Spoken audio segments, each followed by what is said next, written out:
कार्तिकेय जी, जैसा कि मुझे पता है कि आज आपका एक प्रश्न भी लगा है,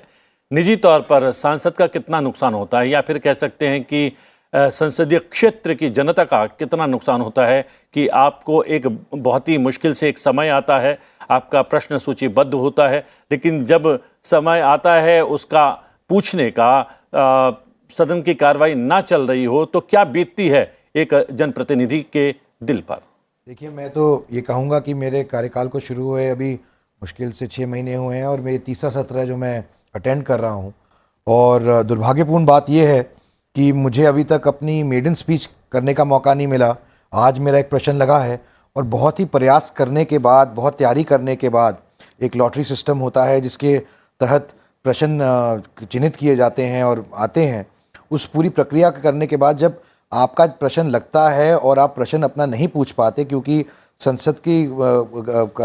नहीं चल पाता है इन कारणों की वजह से, तो ये एक क्षति पहुंचती है एक सांसद के तौर पर भी और जो जिन लोगों ने आपको चुन के भेजा है उनके तौर पर भी, क्योंकि आपके ऊपर दायित्व है लोगों की आवाज़ उठाना संसद के अंदर। मैं एक नया सांसद हूँ और मैं पिछले 6 महीने से ये प्रक्रिया देख रहा हूँ और मुझे सबसे जो चीज़ आश्चर्यजनक लगती है और दुर्भाग्यपूर्ण लगती है वह ये है कि क्या हम लोग जिस दायित्व के लिए हमें चुन के भेजा गया है, अगर हम अपना वो काम नहीं कर पाएंगे तो हम लोग संसद के अंदर अपनी भूमिका कैसे निभाएंगे, हम लोगों की बात कैसे रखेंगे। आज मेरा एक सवाल लगा है जो कि एक CSC सेंटर्स के ऊपर लगा है, जो कि गांव और ग्रामीण इलाकों में जो डिजिटल इंटीग्रेशन की बात लेकर, बैंकिंग सिस्टम की बात लेकर, आधार की बात लेकर उन सबको जोड़ने का काम कर रहे हैं। एक बहुत ही महत्वपूर्ण विषय है और मैं उम्मीद करता था कि ये विषय अगर आएगा सदन के पटल पर तो इसका फ़ायदा मिलेगा ताकि इसके अंदर चर्चा हो सके, इन विषयों के ऊपर जानकारी मिल सके उन लोगों को भी जिनको इसकी ज़रूरत है सबसे ज़्यादा। कार्तिकेय शर्मा जी, ये लोकसभा के माननीय सांसदों के सामने एक चुनौती रहती है, एक परेशानी भी होती है, क्योंकि उनकी जवाबदेही अपने क्षेत्र की जनता के लिए भी होती है। ऐसी चुनौती राज्यसभा सांसद के सामने नहीं है, फिर भी कम से कम एक सांसद होने के नाते वो जनता की आवाज़ को अपने प्रश्न के माध्यम से रखना चाहता है। जब नहीं रख पाता है तो इसका निराकरण निकालने के लिए क्या सांसदों को निजी तौर पर भी एक बैठक करनी चाहिए कि भाई जब तय हुआ है प्रश्नकाल बाधित ना हो तो कम से कम प्रश्नकाल तो चलने दिया जाना चाहिए, क्योंकि ये किसी सरकार, किसी राजनीतिक दल के लाभ के लिए नहीं है, बल्कि निजी तौर पर, सीधे तौर पर सरोकार रखता है प्रश्नकाल और शून्यकाल आम जनता से। देखिए, प्रश्नकाल और शून्यकाल के अंदर हर सांसद का दायित्व है कि वो अपनी बात उठा के रखे, चाहे वो लोकसभा के सांसद हों या राज्यसभा के। राज्यसभा के सांसदों को भी इनडायरेक्टली MLAs वोट करते हैं जो लोगों के प्रतिनिधि होते हैं, तो उनका भी दायित्व बनता है कि वो लोगों की बात रखें, अपने राज्य की बात रखें, लोगों से संबंधित बात रखें। मुझे ऐसा लगता है कि किसी पार्टी विशेष को या सत्ता या विपक्ष की बात नहीं है, इन विषयों के ऊपर, प्रश्नकाल के ऊपर और जो ये जो समय हमें मिलता है लोगों के लिए, इसके लिए हमारे को राजनीति से ऊपर उठकर और पक्ष विपक्ष के ऊपर से ऊपर उठकर एक सांसद के तौर पर अपना काम करना चाहिए। अपनी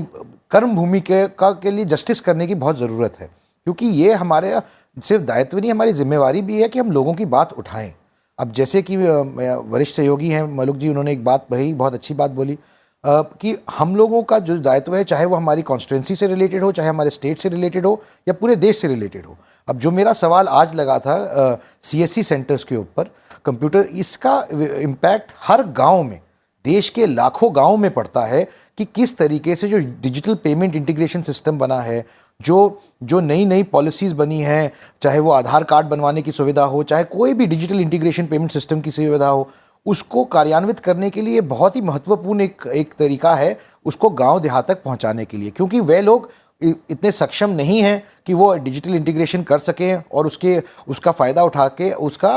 अपना काम करा सके, आगे बढ़ सकें। तो इसकी ऐसी कई मुद्दे हैं जिनको हमारे को उठाना है और हमारा ये दायित्व बनता है। साथ साथ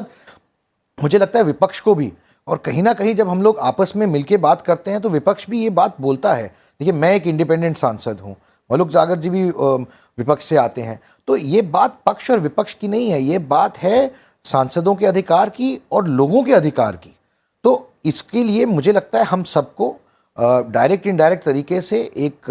मिनिमम कॉमन प्रोग्राम के तहत भी एक तय करना चाहिए कि कम से कम क्वेश्चन आवर और जीरो आवर के तहत हमारे को ये अधिकार मिलना चाहिए कि हम अपनी बात सदन के पटल पे रख सकें।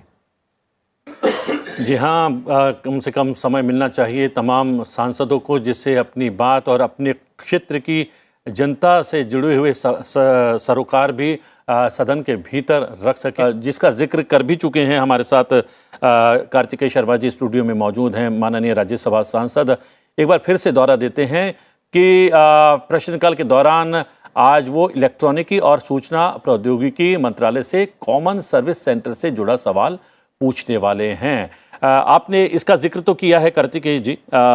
लेकिन जब महत्वपूर्ण प्रश्न पूछा जाता है और प्रश्न नहीं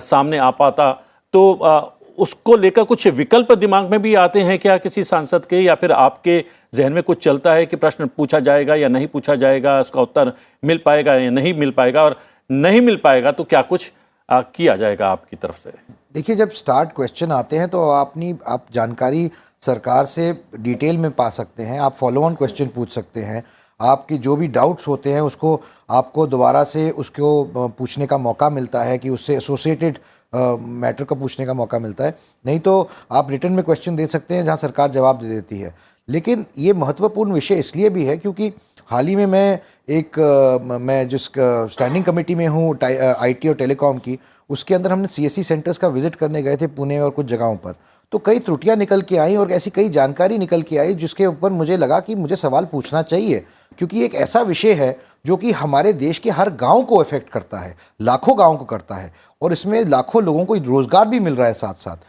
तो ये सुविधाएं जो सरकार की नीतियां हैं, जो सरकार ने लोगों की सुविधाओं के लिए नीतियां बनाई हैं, उन तक अपने चीज़ें कार्यान्वित करने के लिए पॉलिसीज़ जो बनी हैं, उनका फ़ायदा लाभ उठाने के लिए ये सीएससी सेंटर बहुत ही महत्वपूर्ण है, ताकि ये हर गांव तक पहुंचेंगे, हर गांव के एक प्रत्येक व्यक्ति तक पहुंचाने के लिए बहुत ही महत्वपूर्ण एक योजना है। अब इसके अंदर अगर कुछ त्रुटियां निकल के सामने आ रही हैं जिनके ऊपर हम सरकार से प्रश्न करना चाहते हैं और हम जानना चाहते हैं कि सरकार उसकी उन त्रुटियों को किस तरह से ठीक कर सकती है, तो मुझे ऐसा लगता है कि ये एक मौका, बहुत अच्छा मौका था उन चीज़ों को दुरुस्त करने के लिए, उन चीज़ों को सरकार के संज्ञान में लाने के लिए जो जानकारी प्रत्यक्ष तौर से मेरे सामने आई है, और मैं इस सदन के पटल पे रखना चाहता हूँ लोगों के भले के लिए, ताकि हमारे जो ग्रामीण इलाके हैं जो इससे वंचित रह गए हैं, या जो विषय ऐसे हैं जैसे इंटरनेट कनेक्टिविटी का एक विषय है, जहाँ पर जिन गाँव में इंटरनेट कनेक्टिविटी नहीं है वहाँ ये सुविधाएँ कैसे मिलेंगी, उनको इसका लाभ कैसे मिलेगा और सरकार इसके लिए क्या कर रही है।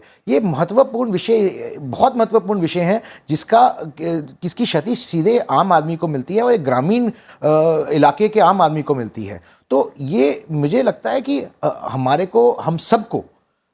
छोटी राजनीति से और इस राजनीतिक मानसिकता से ऊपर उठकर लोगों के लिए जो बात सबसे महत्वपूर्ण है, जिसके लिए हम संसद में बैठे हैं, जो हमारा अधिकार भी है और जो हमारे जिस चीज के लिए हमारे को चुन के भेजा कर्तव्य भी है, कहीं ना कहीं कार्तिकेय जी, ये निजी विधेयक को लेकर जो है बहुत ज़्यादा एक्सपीरियंस तो नहीं है आपका, लेकिन जितनी चर्चा हुई, जो हमारे सहयोगी ने बताया और जो मलूक जी ने यहाँ पर जानकारी उपलब्ध करवाई, उसके आधार पर क्या कुछ कहना चाहेंगे? देखिए, मैं तो इतना कहूँगा कि एक मौका होता है अपनी बात रखने का, अपने विचार रखने का और उसके ऊपर विमर्श करने का, चाहे वो विधेयक के तौर पर वो ऑपोजिशन के लोग जो उससे सहमत ना हो वो अपनी बात क्या करना चाहते हैं, एक ब्रेनस्टॉर्मिंग करने का, एक उस विषय को चर्चा में लाने का और उसके हर एंगल को देखने का, हर दृष्टिकोण को देखने का, और अगर ये बात अच्छी रहेगी या लगेगी तो उसको आगे बढ़ने का भी ऐसा प्रेसिडेंस है।